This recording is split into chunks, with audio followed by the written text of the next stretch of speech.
آج ایک بار پھر تاریخ دہرائی جا رہی ہے اور اس دفعہ ہمارے ہاتھوں میں، ہمارے سامنے۔ آپ جانتے ہیں جس دور میں آپ کے باپ دادا زندگی گزار کے گئے، جس دور میں آپ رہ رہے ہیں اور جس دور میں آپ کی آنے والی اگلی 3 سے 4 نسلیں رہیں گی، یہ سارے ادوار یہودیوں کے ہیں۔ موجودہ دور اور آنے والا دور صہیونیوں کا ہے، ان کے مفادات کا ہے، ان کے غلبے کا ہے۔ آپ کی حیثیت اس میں کوئی نہیں ہے۔ ایک بات انتہائی اہم اور قابل ذکر ہے، وہ یہ کہ ان کے مقابلے میں اگر کوئی مزاحمت ہے تو وہ اسلام ہے، مسلمان ہے۔ اس لیے مسلمانوں پہ ظلم و ستم کی انتہا کی جا رہی ہے، ان کو غلام بنا کے رکھا جا رہا ہے کہ وہ صہیونیت کے آگے کھڑے نہ ہو سکے، مزاحمت نہ کر سکیں۔ ابراہیم اکارڈ کیا ہے؟ یہ وہ سفارتی معاہدہ ہے جس کے تحت متحدہ عرب امارات، بحرین، مراکش اور دیگر عرب ریاستوں نے اسرائیل کو تسلیم کیا۔ کہا گیا کہ یہ امن کا ایک اہم قدم ہے، لیکن آپ جانتے ہیں کہ امن کے اس قدم کی آڑ میں اسرائیل نے آپ کے سامنے، آپ کی آنکھوں کے سامنے یہ معاہدات کرنے کے بعد کیا کیا؟ غزہ میں فلسطینیوں کی نسل کشی آج بھی جاری ہے۔ کیا یہ معاہدات ہونے کے بعد، اسلامی ریاستوں کے اسرائیل کو تسلیم کرنے کے بعد کسی قسم کا امن عمل میں آیا؟ لیکن یہ سچ ہے کہ یہ ایک ایسا سودا ہے جس میں فلسطینیوں کا لہو، مسجد اقصی کی حرمت اور مسلم ممالک کا ضمیر گروی رکھ دیا گیا۔ اب سوال یہ ہے کہ پاکستان کدھر کھڑا ہے؟ آج کل کی اطلاعات کے مطابق سوشل میڈیا پہ جو ڈسکشن ہو رہی ہے، پاکستان میں ریاستی اور اسٹیبلشمنٹ کے لفافہ صحافی ایسی باتیں کر رہے ہیں جن سے ایسا تاثر مل رہا ہے کہ پاکستان بھی جنرل عاصم منیر کی سربراہی میں انہی اکارڈ کی طرف، یعنی ابراہیم اکارڈ کے تحت، ابراہیم معاہدات کے تحت اسرائیل کو تسلیم کرنے جا رہا ہے، جو انتہائی خاموشی کے ساتھ کیا جا رہا ہے۔ بغیر عوامی مشاورت کے ایسا قدم اٹھایا جا رہا ہے جو ہماری روایات، اقدار اور نظریاتی وجود کے یکسر خلاف ہے۔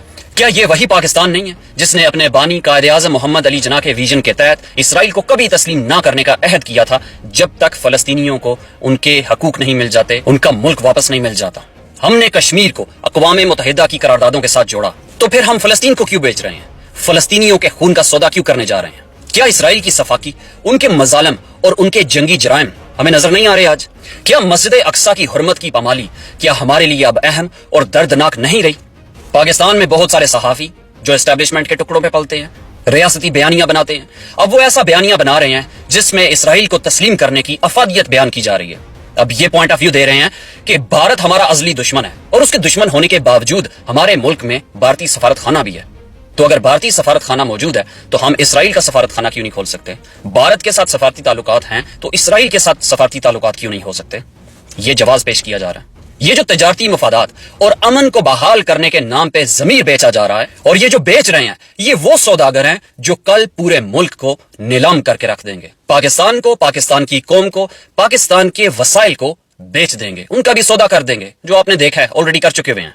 لیکن آج کے دور میں، سوشل میڈیا کے دور میں، پاکستان کی عوام سے کچھ نہیں چھپایا جا سکتا۔ ہم سب کچھ بخوبی جانتے ہیں، ہم سب کچھ دیکھ رہے ہیں اور ہم خاموش نہیں رہیں گے۔ پاکستان کی عوام خاموش نہیں رہے گی۔ اسلام کے نام پہ بننے والا ملک، جس کے بانی قائد اعظم محمد علی جناح، جنہوں نے اسرائیل کے وجود کی مخالفت کی تھی، ان کے نظریے کے تحت ہمیں اسرائیل کو تسلیم کرنے کی کوئی ضرورت نہیں ہے جب تک فلسطینیوں کو ان کا حق نہیں مل جاتا، ان کی زمین ان کو واپس نہیں مل جاتی۔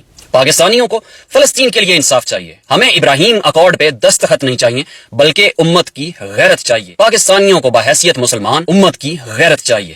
پاکستان کو فلسطین کے ساتھ کھڑے ہونا ہے، امہ کے ساتھ کھڑے ہونا ہے، نہ کہ امریکہ کے سامنے جھک کر اسرائیل کے ساتھ کھڑے ہونا ہے۔ لیکن اگر کوئی جرنیل، کوئی فیلڈ مارشل، کوئی کٹ پتلی حکومت، کوئی ایجنسی یہ چاہتی ہے کہ قائد اعظم کے اس ویژن کو، ان کے اس نظریے کو، جس کی بنیاد پہ انہوں نے اسرائیل کے وجود کو ماننے سے انکار کیا، ہم اس کو بیچ دیں گے، اس کا سودا کر دیں گے، تو وہ سب کان کھول کے سن لیں، یہ قوم جاگ چکی ہے۔